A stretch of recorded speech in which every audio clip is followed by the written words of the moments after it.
How to subscribe to a WhatsApp channel.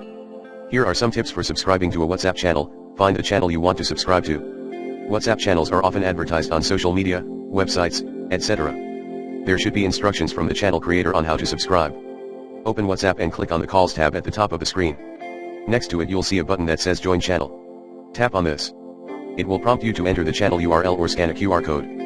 The channel creator should provide this URL or QR code. Type or scan it in. You may need to tap Join Channel again after entering the URL. WhatsApp will then take you into the channel so you can start receiving messages. Make sure to mute notifications if you don't want to receive a notification every time a message is sent to the channel. You can do this by long pressing on the channel, tapping on mute, and then choosing to mute for 8 hours, 1 week, or always. To leave a channel, long press on the channel and choose Exit Channel.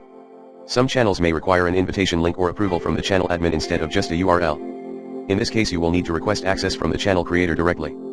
If the channel is public, you may be able to find it by searching for keywords in WhatsApp's Discover tab. Tap the search icon at the top and search for relevant terms to see available public channels. The process can vary a bit depending on the type of channel, but essentially you'll need the channel URL/QR code from the creator to subscribe. Muting notifications and leaving channels you no longer want are also good practices.